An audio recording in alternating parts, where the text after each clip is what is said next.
കൊച്ചി തൃപ്പൂണിത്തുറയിൽ ഫ്ളാറ്റിൽ നിന്ന് ചാടി വിദ്യാർത്ഥി ആത്മഹത്യ ചെയ്തതിനെക്കുറിച്ച് ഹൃദയം തൊടുന്ന കുറിപ്പുമായി നടി സാമന്ത. വാർത്ത തന്നെ തകർത്തു കളഞ്ഞുവെന്നും 2025 വെറുപ്പും വിഷവും ഉള്ളിൽ നിറച്ച കുറച്ചുപേർ കാരണം മിടുക്കനായ ഒരു കുട്ടിയെ നഷ്ടമായെന്നും സാമന്ത കുറിച്ചു. ഇൻസ്റ്റഗ്രാം സ്റ്റോറിയിലാണ് താരത്തിന്റെ പ്രതികരണം. അധിക്ഷേപവും പീഡനവും റാഗിങ്ങും നിരുപദ്രവകരമായ സമ്പ്രദായങ്ങളല്ലെന്നാണ് മിഹിറിന്റെ ദുരന്തപൂർണമായ മരണം ഓർമ്മിപ്പിക്കുന്നത്. അത് അക്രമമാണ്. മാനസികവും വൈകാരികവും ചിലപ്പോൾ ശാരീരികവുമായ അക്രമം. നമുക്ക് ശക്തമായ റാഗിംഗ് വിരുദ്ധ നിയമങ്ങളുണ്ട്. എന്നിട്ടും നമ്മുടെ കുട്ടികൾ നിശബ്ദരാവുന്നു, സംസാരിക്കാൻ ഭയപ്പെടുന്നു, അനന്തരഫലങ്ങളെ ഭയപ്പെടുന്നു, ആരും കേൾക്കാനില്ലെന്ന് കരുതുന്നു. നമ്മൾ എവിടെയാണ് പരാജയപ്പെടുന്നത്? വെറും അനുശോചനം കൊണ്ട് ഇതിനെ നേരിടാൻ കഴിയില്ല. നടപടി വേണം. അധികാരികൾ ഇടപെടുമെന്ന് ഞാൻ പ്രതീക്ഷിക്കുന്നു. സത്യത്തെ സംവിധാനങ്ങൾ നിശബ്ദമാക്കില്ലെന്ന് പ്രതീക്ഷിക്കുന്നു. മിഹിർ നീതിക്ക് അർഹനാണ്.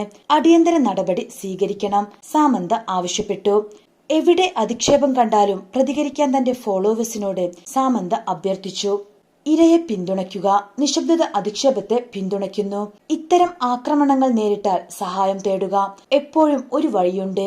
ഭയവും വിധേയത്വവുമല്ല, സഹാനുഭൂതിയും ദയയും നമ്മുടെ കുട്ടികളെ പഠിപ്പിക്കാം. മിഹിറിന്റെ മരണം തിരിച്ചറിവിന് വഴികാട്ടിയാകണം.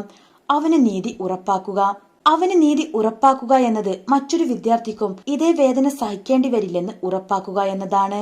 അത്രമാത്രം നാം അവനോട് കടപ്പെട്ടിരിക്കുന്നു. Justice for Mihir. സാമന്ത ഇൻസ്റ്റഗ്രാമിൽ കുറിച്ചത് ഇങ്ങനെയായിരുന്നു.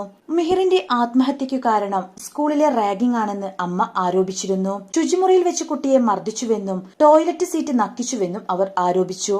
ആത്മഹത്യക്ക് കാരണക്കാരായവർക്കെതിരെ നടപടി ആവശ്യപ്പെട്ട് സംസ്ഥാന പോലീസ് മേധാവിക്ക് പരാതി നൽകിയിട്ടുണ്ട്.